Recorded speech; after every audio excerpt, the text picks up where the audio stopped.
So Saturday morning, 6 o'clock, and I'm heading off 2.5 hours to see Wireless, member 380. Been around the club since 2002, and I'm looking forward to having a chat with him.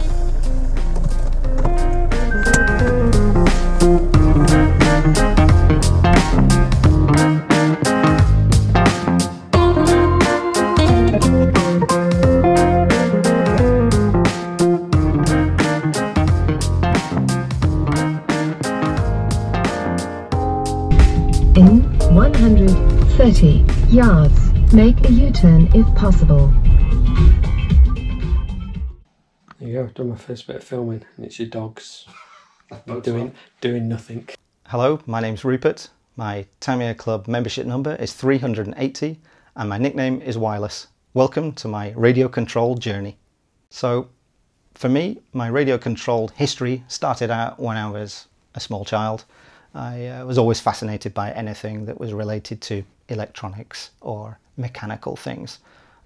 As a kid, clearly it was basic things. It might have been a pocket radio, or it might have been something as simple as a flashlight. But if it had wires, buttons, switches, I was always interested in it. Not just to play around with, but to try and understand how these things worked. So I was always fascinated by disassembling these things and trying to understand what made it function, and could I get it back together again so that it would work. And as a parallel to that, I had a fascination with cars. My father has been a motor racing driver since the 70s, before I was born anyway.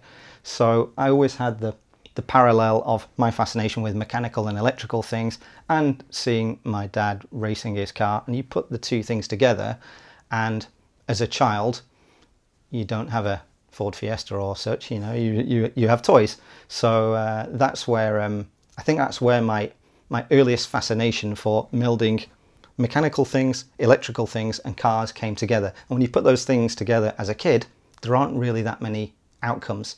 And for me, it was about radio control.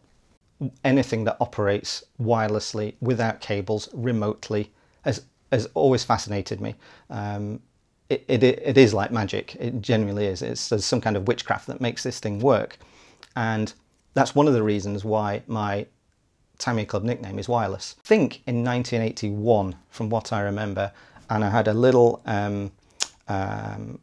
Jaguar XJS model that was, it had the Saint logo on it from the TV series. And it wasn't radio controlled. It had a little clicker that made a noise, or you could clap your hands.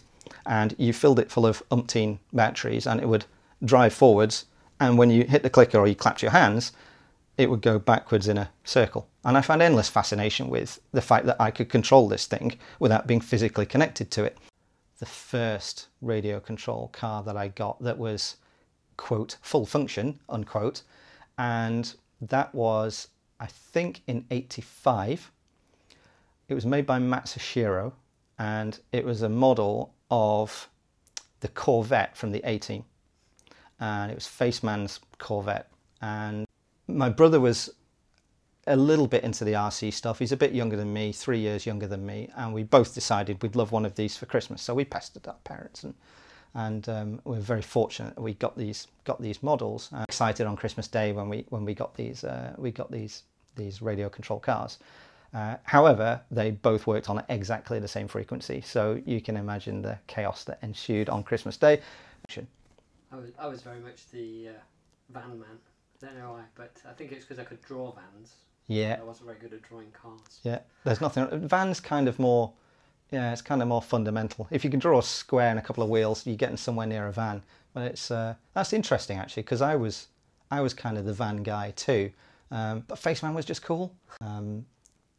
From there, I remember being bought for my birthday in '85 a Radio Shack 935. Christmas '86 is when my Tamiya story started, really. BT's in Blackpool, and BT's must have been the starting point for what I'd call hobby grade RC for a huge number of people of my generation in the UK. It was the reference hobby shop. the big fascination was clearly the TV showing the Tamiya buggies running with the guy doing the crazy commentary, the crazy American guy that did the voiceover and getting all the stuff wrong. You know, it was just fascinating, absolutely fascinating watching these things, thinking how incredibly capable they were compared to my 935, which although was great fun, I couldn't even dream of running it in the garden or on the crazy paving. I mean, it was, you know, it had 4 millimeters of ground clearance and it wouldn't pull the skin off a rice pudding. So you progress past the screen at the front of the store and you go right to the back of the BT store, and it got all of these kit boxes and a little glass cabinet with stuff built up, showing all the accessories and the paints and the spare wheels and the tires. And this was like, it was Mecca. I mean, it was just incredible. So what 2 years ago, the Tandy catalogue, Tandy Christmas catalogue specifically, and the Argos catalogue had been to RC Car Mecca, all of a sudden, bye-bye, replaced by BT's, because this was now the reference. It was the de facto go-to place for all of my RC dreams, as it were. Yeah, it was Christmas 86, and my 935 had packed up, stopped working, and my father bought me from BT's a Tamiya Falcon, my first Tamiya. And I remember being blown away. I've almost got a photographic memory. I can picture myself being sat there on that day and unwrapping this thing. In fact, it was all packaged up in little packages, and the first thing I unwrapped was a battery charger. It was one of those, was it an ACOMS battery charger, like a 15-minute thing that plugged into the cigarette lighter in a car. I remember unwrapping this thing. What am I going to do with this? I didn't even relate it to an RC car, but it was the first thing I unwrapped. And I moved on, and there was a box of the radio gear, the ACOMS, I think it was Techniplus Mark III, I think it would have been. Opening it, and all of a sudden it dawns, and everything else is getting opened, until the point where you took the wrapping off this Falcon, and just absolutely blown away, just made up. The car got built, it got painted in its blue and silver colour scheme, and I remember the first time we took it out into the back garden. Will it be all right running on the crazy paving? Absolutely. I remember seeing the video in BT's, and you can run these things on sand dunes, you can run them in long grass, whatever you like. So I was very, very much looking forward to getting this thing out and giving it a go in the back garden. I actually have video footage of the first time that I ever ran my Tamiya car. 56 Christmas present. Fresh out the box. I'm setting off slowly and then gunning it up onto the grass at the back of the garden. It's a sort of small garden, it's the back of the little house, and marvelling in just how quickly this thing took off. And there was no sort of crawling away. The old 935, it'd spin its wheels in the garage when you'd mop the floor, but that was about it. And this thing just lit up and took off, just fantastic. Problem is keeping the darn thing in focus. Super off-roader Hornet.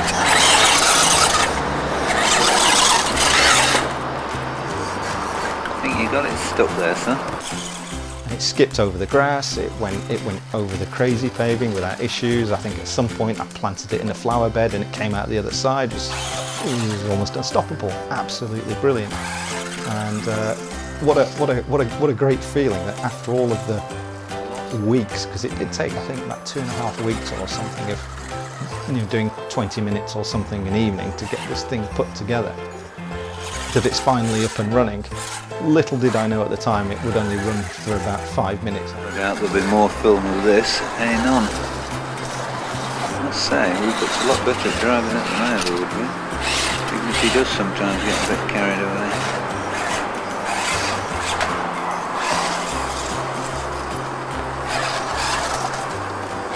Little thing scared me to death. This thing was absolutely wonderful. And I remember that first run around on a cold January morning. I still picture it now. It was absolutely brilliant. That's enough for now. During the filming of this, my dad, whenever he was shooting any video, had this sort of Alan Wicker voice going on and his commentary in the background, describing everything that was happening with his telephone voice. And that was the first time I sort of realised he's thought about this and he's looked at other ones and go, no, I'm going to choose the Falcon, clearly over a Hornet or whatever else was available, for a certain reason. And I asked him about this later in life, because I said, you mentioned when you shot this video that the car's a Hornet, but it isn't, it's a Falcon. So you looked at other ones. Why did you choose this one?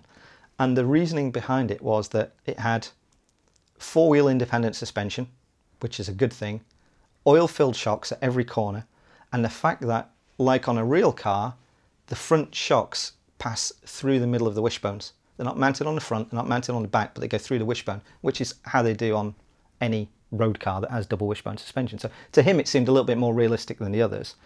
I think the Falcon was pretty new in '86 as well, so maybe they had it on a big display or something, quite sure. But for that reason, the Falcon is always really, really dear to me, and it's a reason why it's a reason behind my real love for the Tamiya brand, because I got a real affiliation because it was my first one.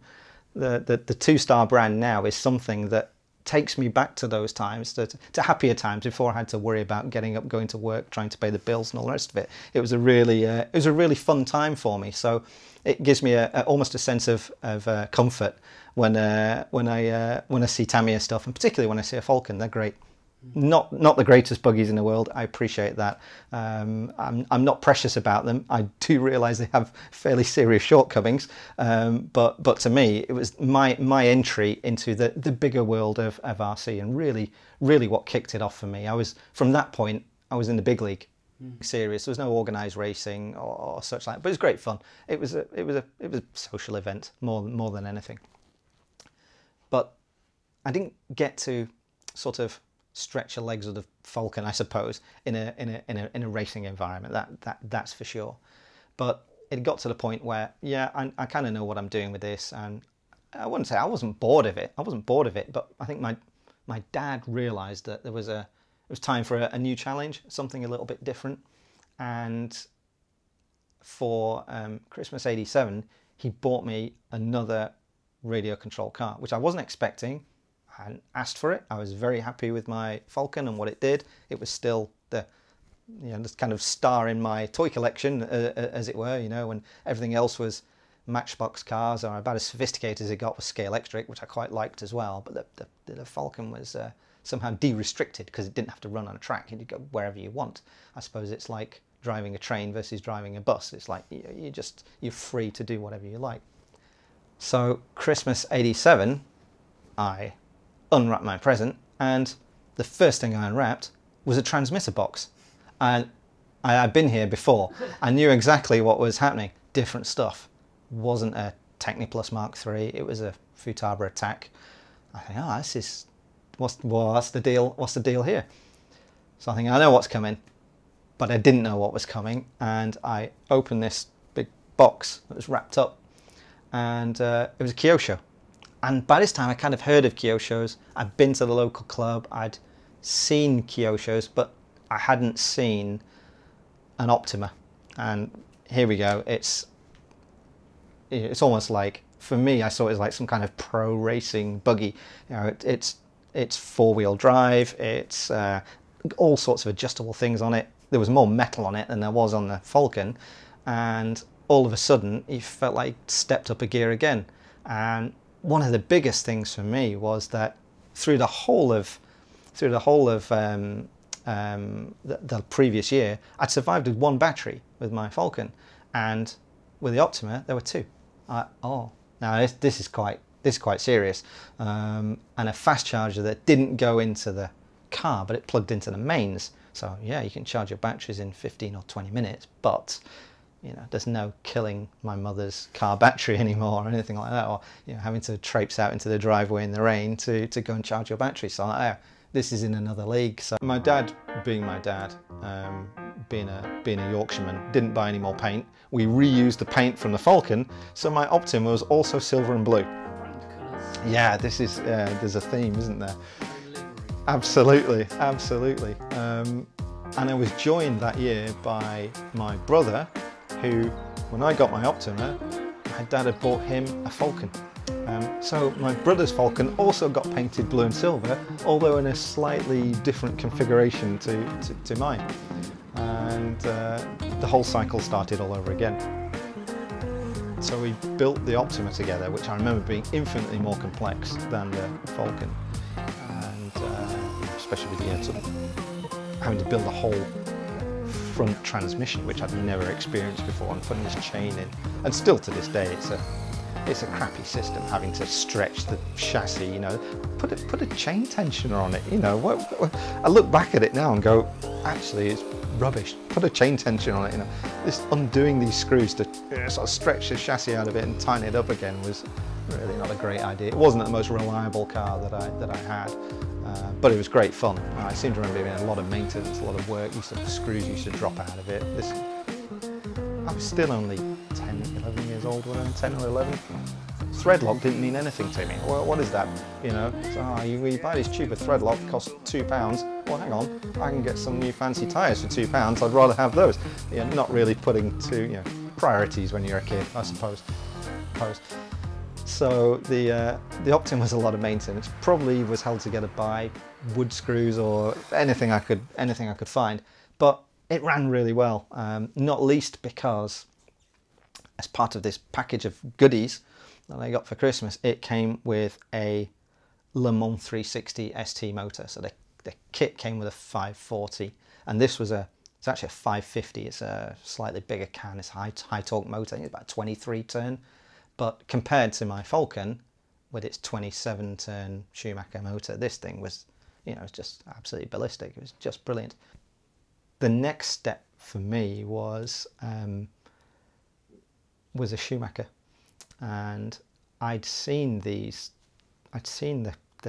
Cat XLS, as I know it is now, being run at a model show in Southport that they may still do it, but they put it on every year. It's a big like air show, model show, fair type arrangement on an airfield, and at Woodvale, just outside Southport, and the local buggy club, I suppose, ran events there. I remember seeing these what I now know to be a Cat XLS literally destroying everything. I thought, wow, this is a bit good, you know, like my Optima would just be dead against this, you know. And you see Optimas and other things racing, and they were just getting literally wiped aside by these Schumachers. I thought, it's a serious piece of kit. So I had kind of had my eyes set on one of those, and that was the next target for me. I think it was 1990, and Schumacher released the Cougar. I think it was 1990. I thought, yeah, the Cat XLS was too expensive. I just couldn't, you know, I couldn't find the money to do that. So I thought, for this year's show, the Southport show, I'll sell my Optima, which I did, sold it to a local guy, and I had enough money, I'd figured, to get myself some new radio gear, get myself the kit, a motor, and a speed controller. So I went to the show, went around all the different things, dealed a bunch of guys up, and it was the first car that I'd gone out and bought myself, other than getting the car from my brother, the first one that I went out and actually paid for myself. And I felt quite a sense of achievement there, sort of bringing all this stuff back, and I've been very careful about the selection of stuff that I was, you know, what radio gear was I going to use, and what was the speed control, and, you know, would it work with the motor. And this was my first foray into electronic speed controls, because up until then it was all the, you know, mechanical wiper control in the Falcon and the bizarre green and silver one that they had in the Optima. So I put this thing together, and yeah, what a great piece of kit that was. Absolutely brilliant, absolutely brilliant. And that did me for a few years as well. Again, did a little bit of club racing with it, but nothing serious. It was a Thursday night where you literally rock up, you pay a £5 or whatever it was, and you get entered into whatever events. And there was a mix of all sorts of stuff. You know, you'd have sand scorchers racing around with a Cat XLS, you know, and after 5 minutes, there's just chaos would generally ensue. But good fun though, good fun. And again, the kind of social thing was quite good. It was great. After school, went to university.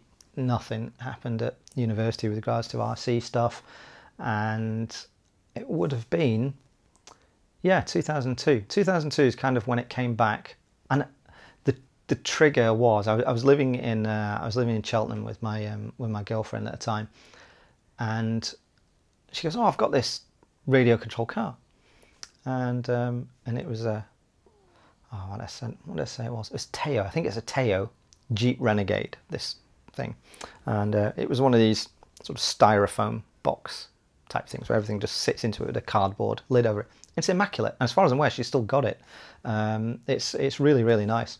But very much a toy grade thing, sort of this size little Jeep and a little control with just one of those sort of like stiff wire aerials that flaps about, you know. And it just got me thinking, like, I wonder if there's, I wonder if we can try and get some Tamiya stuff, fancy a bit of a play around. So I ended up on eBay, which is a new thing to me, and this has got to be common with so many people that are on. But I went on eBay, and yeah, I've been bankrupt ever since. Basically, 2002, middle of 2002-ish, I'm guessing, I ended up buying from eBay a very, very lightly used, in fact you wouldn't even know it had been run, TA02 SW Taizan 911. Why I picked that one, I don't know. I mean, we were trying to pick my brains earlier on. I genuinely don't know why. Maybe I'd seen the real one, because they were GT racing them. They're always quite cool, quite cool cars. So maybe I was looking for something related to one, and then a Tamiya version popped up, and it was on eBay. And I'm like, well, hang on a minute. It would have been something like this. I was never intending on buying something like that specifically, but it came about that I ended up with this car, and I remember it rocking up, and yeah, the body had been deckled over the top of the overspray film, like, you know, classic beginner's mistake. I grew up in the days when you didn't get overspray film, so it wasn't a problem.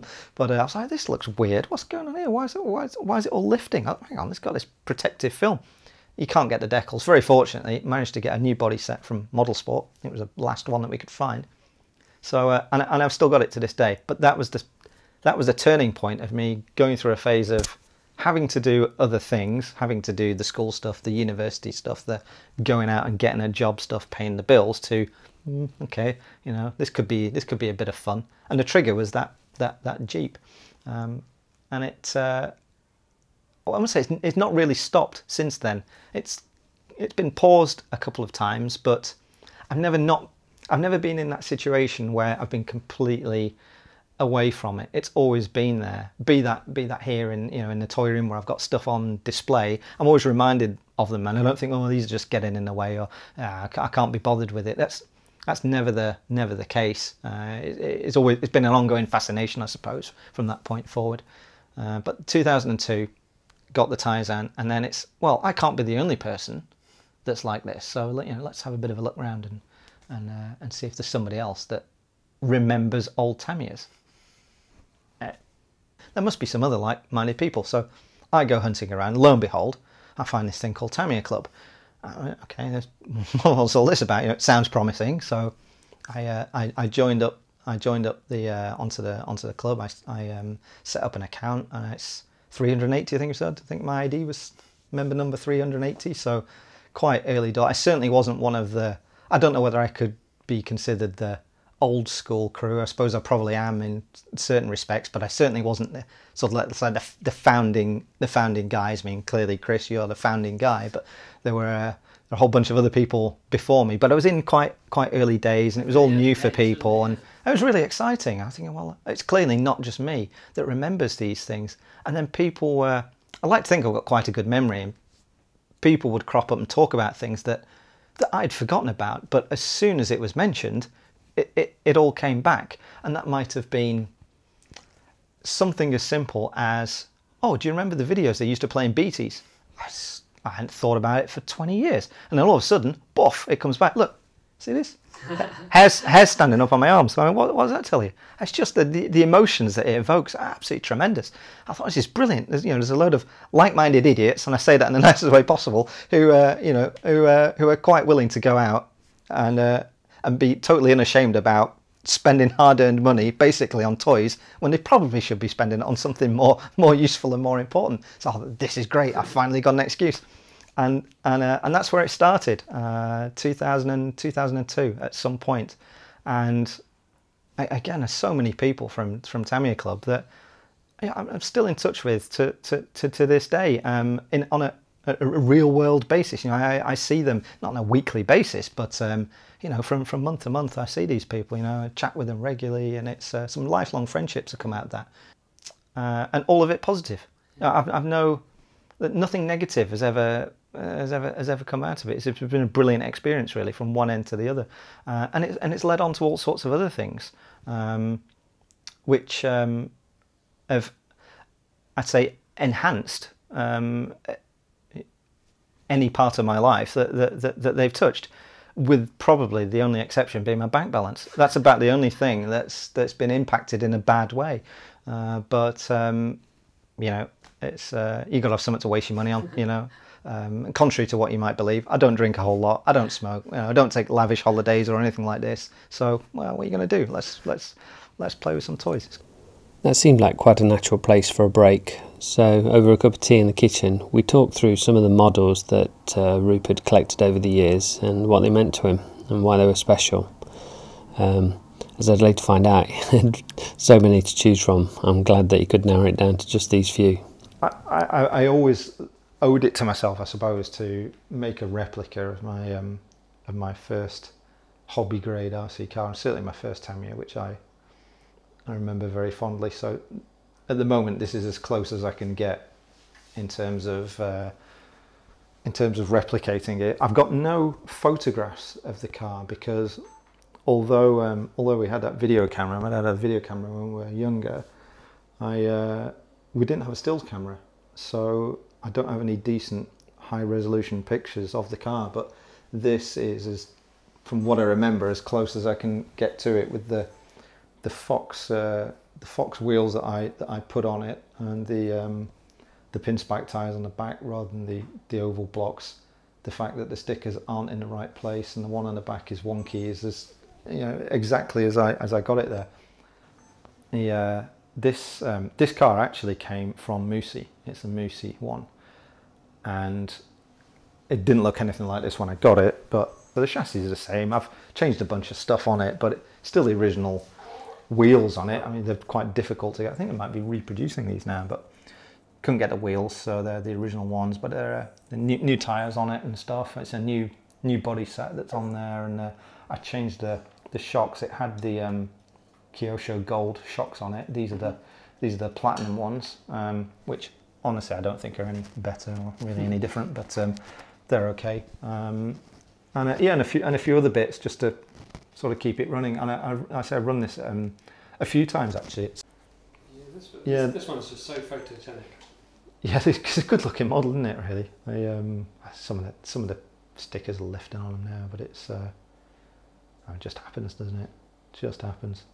See a bit there. It's probably where I've been cleaning it actually, but just see that bit's lift off, and that sticker anyway has a twist in it, so it's always a pain, and especially around the windows. It looks like the windows are blacked out. They're not. They're actually smoked. They are properly smoked. You can see through them if you're very careful, but maybe I just went a bit heavy on the smoke. But it's one of Tamiya's best body shells. That it's just it's great, isn't it? Just brilliant. Yeah, I guess it's a bit reminiscent of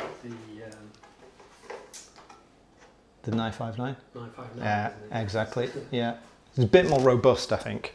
A bit more robust, and I've got a 959 that I restored from. That was a basket case. This one next. You got the Juggernaut. I suppose that's almost in chronological order. Might need a bit more cleaning. This one's just, the bigger they get, the more cleaning they take, I suppose. But yeah, this one's. I can't remember where we were when I got this from you, but. I remember it now. I see it. You know, but I picked it up from you at one of the events. But, yeah, probably. You know, it's. I'm just wondering where my head was at, where it was. Certainly didn't. That's something I need to get rid of. Certainly didn't post it to me. I remember picking it up. Actually, do you know, it's my F350. It's obviously the same shelf. I've got high lift. It's that one where the mirror snapped off in the move. This one of the mirrors is already gone, and he gave me a spare one. He said, "I've got one." Oh, maybe that's what I'm thinking. So you gave me the spare mirror with it. I was just fascinated. And I snapped the other one. You know, when I got back into it, because these were like, I'd never come across even clodbusters really. I didn't really know what clodbusters were until much later on. So when I saw these, it was like, wow. They are great, aren't they? They've really got a presence about them. And talking about punishing, this Mini has been punished a lot. Where did this one come from? This is I blame Mark Johnson. I blame Moosey for a lot of things. Yeah, Mark, Joe, and Paul, and to a certain extent Simon as well. So it's Moosey, Volksrod, Purple Bugsy, and Zach Speed are entirely to blame for my not addiction to minis, but yeah, a lot of it. Yeah, and they was, oh, you should get a mini. They're great. Well, didn't really interest me much.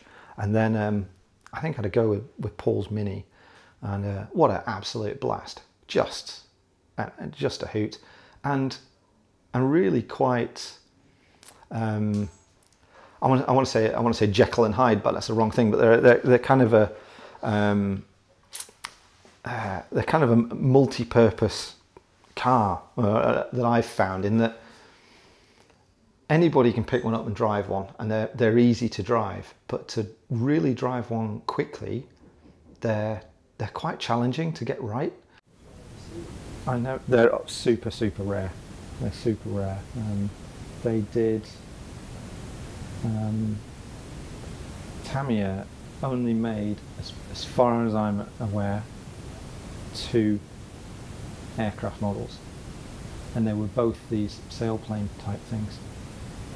They did this Altstream, and they did another one called the Peak Spirit, which was basically the same thing, but it had a motor in front of it, whereas this one's a pure sailplane.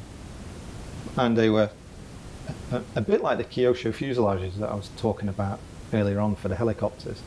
They were seriously expensive back in the day, and you could get a much more capable, probably, better made, I don't know, that's arguable because it is really nicely made, but you could get an equally capable model sailplane for a fraction of the price that you could get one of these. So consequently, they didn't sell any. When they sold a few of them in Japan. I think this one originally was out in the US, but you don't see many. It took me years and years and years to find this. Some of the Kyosho planes that I've got are the same, and they. You've never built this? No. It is really a piece of history. You just can't get them. Got a video of trying to fly it and crashed it or whatever. It genuinely is not replaceable. But it's open. We can open it up and have a look and see what it's about. The interesting thing, well, say interesting to me, but they weren't made by Tamiya. There's I can't remember for the life of me the name of the company. It's the something hobby company that built them for Tamiya, and they built sailplanes and various other different things. And they obviously, Tamiya said, "Oh, can you make one of those for us and stick our name on it?" And this was the end result. So this Altstream is the non-motor one, if you will, and the other one was the Peak Spirit, was the one that came with the motor. But as much as it was great listening to Rupert talking about how he got into the hobby and his journey over the years, the things he'd done, the things that had inspired him to do more. One of the highlights of the day for me was actually when he got to crawl into his loft and look through all of the stuff that he hasn't got space for downstairs. So similar to how my loft looked a few years back. I wonder how many other people have this sitting above their house. I suppose if I had more time with Rupert, I'd like to question him more about how it ended up being so many. At what point buying the cars that you had as a child becomes trying to buy all of the cars. I think that's something that runs through quite a few members, and it's certainly something I'd like to know more of going forward as we do more of these things. But yeah, just look, and thanks again to Rupert Wireless for his patience and his hospitality on the day. I think we got off to a great start.